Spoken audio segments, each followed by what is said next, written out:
हरे कृष्णा, राधे राधे। आप सभी को वट सावित्री व्रत की बहुत बहुत शुभकामनाएं। वट सावित्री का व्रत महिलाएं अपने अखंड सौभाग्य के लिए, पति की लंबी आयु, घर में सुख समृद्धि और संतान की प्राप्ति के लिए करती हैं। इस वर्ष यानी कि वर्ष 2026 में 16 मई दिन शनिवार को ये व्रत किया जाएगा। तो आज की वीडियो में हम जानेंगे कि वट सावित्री के व्रत में हम पूजा कैसे करते हैं। तो इसका जो पूजा है वट वृक्ष के पास में जाकर के की जाती है। वट वृक्ष जितना ज़्यादा पुराना हो उतना ही ज़्यादा फलदायी माना जाता है। इस दिन वट वृक्ष के गहनों से श्रृंगार भी किया जाता है। तो सुबह के समय आप पूरे 16 श्रृंगार करके इस पूजा को करें। और ये पूजा वैसे ग्रुप में की जाती है, लेकिन अकेले हैं तो कोई बात नहीं।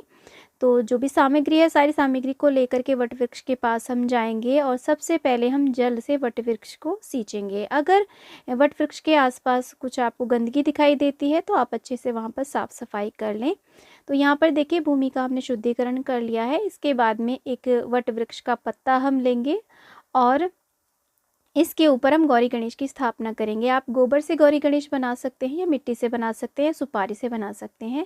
सत्यवान सावित्री की जो व्रत कथा की जो पुस्तक होती है उस पर उनकी तस्वीर दे रखी होती है, तो उनका आप पूजन वहाँ पे कर सकते हैं। अगर आप चाहें तो इसमें कलश की स्थापना भी कर सकते हैं या फिर एक कलश भर के रख सकते हैं पूजा में, उसके ऊपर आम रख सकते हैं। इसके बाद में हम थापे देते हैं।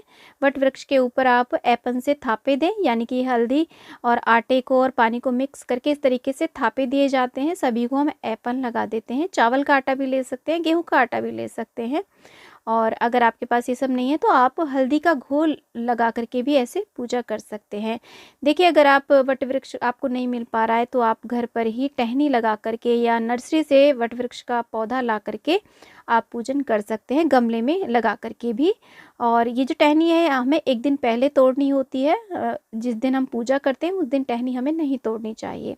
इसके बाद में हम एक धूप दीप यहाँ पे प्रज्वलित कर लेंगे और सभी को हमने ऐपन लगा दिया है। जल का छींटा दे करके स्नान का भाव करा देंगे। देखिए वट वृक्ष के अंदर ब्रह्मा विष्णु महेश तीनों का वास माना जाता है। तो इस दिन हम सभी की एक साथ ही पूजा कर लेते हैं। और यहाँ पर देखिए सभी को हम चंदन से तिलक करेंगे, रोली से तिलक करेंगे, गौरी गणेश को और सत्यवान सावित्री, यमराज भगवान को और वट वृक्ष को, सभी को हम ऐसे टीका करेंगे, अक्षत समर्पित कर देंगे। इस दिन अपने सिंदूरा से हमें सिंदूर जरूर लगाना चाहिए। माता सावित्री को हम ऐसे श्रृंगार की सामग्री भेंट करेंगे और एक हम जो पंखा होता है ना हाथ वाला, बीजना बोलते हैं, उसको भी हम ऐसे चढ़ाते हैं। आप 2 बीजने भी यहाँ पे रख सकते हैं। हाथ का पंखा बांस का जो होता है वो ले सकते हैं।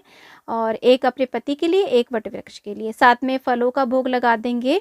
और यहाँ पर मीठे पुए, पूड़े, गुलगुले या कहीं पर ठेकुआ बनता है, जो भी प्रसाद आपके यहाँ पर पूड़ी पकवान बनता है उसका हम यहाँ पे प्रसाद चढ़ा देंगे। भीगे हुए काले चने, अंकुरित चने इस पूजा में चढ़ाए जाते हैं। और इसी के साथ में हाथ में चने लेकर के काले और ऐसे यहाँ पर बैठ करके वट सावित्री व्रत की कथा सुनी जाती है। तो देखिए ये जो कथा है एक जनी कहे बाकी सब सुन सकते हैं। और ग्रुप में इस पूजा को करते हैं तो एक जनी कथा कहती है, बाकी सब सुन लेते हैं।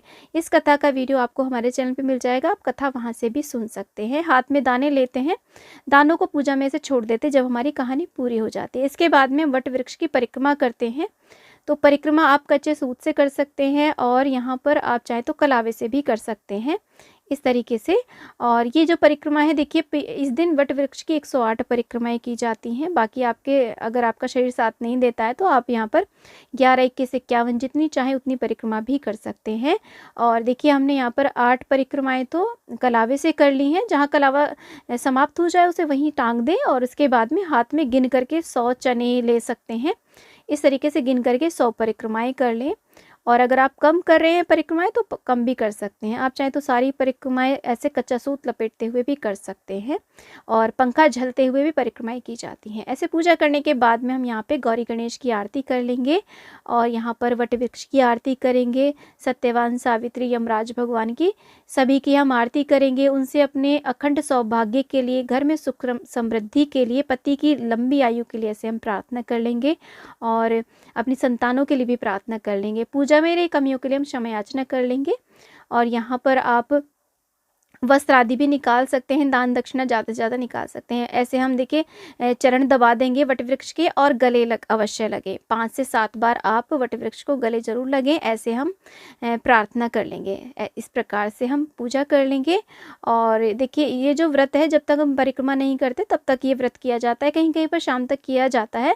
और जब तक हम परिक्रमा पूजा नहीं कर लेते तब तक इसमें अन्न जल ग्रहण नहीं किया जाता है। उसके बाद ही वटवृक्ष के पास ही यहाँ पर जल और काले चने गटक करके ये व्रत खोला जाता है। कहीं-कहीं पर इस पूजा में देखिए पति को भी साथ में ले जाया जाता है, उनकी पंखे से हवा करी जाती है, हवा झली जाती है। उसके बाद पति के पूजा करने के बाद में ये व्रत खोला जाता है। तो जैसे भी आपके यहाँ पर होता है आप ऐसे कर सकते हैं। क्षेत्रों के अनुसार पूजा में थोड़ा बहुत अंतर आ जाता है। फ्रेंड्स, सबसे पहले ये व्रत पूजन माता सावित्री ने अपने पति सत्यवान के प्राणों की रक्षा के लिए किया था। इस दिन उन्होंने वटवृक्ष की पूजा की, वटवृक्ष के पत्तों से श्रृंगार किया। तभी से सुहागिन महिलाएं ये व्रत पूजन करती आ रही हैं। अब देखिए फ्रेंड्स, इस सामग्री का हमें क्या करना है। अगर आपने ये पूजन कहीं आसपास के मंदिर में किया है तब तो जो भी आपने दान दक्षिणा भोग सामग्री आदि चढ़ाई है उसे पंडित जी ले लेते हैं, आप उसे छोड़ के आ सकते हैं। लेकिन अगर आपने पूजा ऐसी जगह पे करी है जहाँ कोई आता जाता नहीं है, यानी कि किसी पार्क में करी है, दूर स्थान पे करी है, तब आप इस सारी सामग्री को समेटिए और जो भी भोग प्रसाद आपने चढ़ाया सभी में प्रसाद के रूप में आप बांट सकते हैं। सुहाग की सामग्री सुहागिन महिलाओं में बांट दें और जो भी दान दक्षिणा है उसे भी आप ज़रूरतमंदों को दान कर सकते हैं या मंदिर में भी सामग्री दे सकते हैं। जो भी हाथ का पंखा आपने चढ़ाया उसको भी आप ज़रूरतमंद को दे सकते हैं या मंदिर में आप दे सकते हैं। तो इस तरीके से आप वट सावित्री व्रत पूजन कर सकते हैं। फ्रेंड्स, आज का वीडियो आपको कैसा लगा मुझे कमेंट बॉक्स में ज़रूर बताना। वीडियो थोड़ा सा भी पसंद आया हो, यूज़फुल लगा हो तो प्लीज़ वीडियो को लाइक शेयर, चैनल को ज़रूर सब्सक्राइब करिएगा और कमेंट बॉक्स में वट सावित्री मैया की जय आप अवश्य लिखिएगा।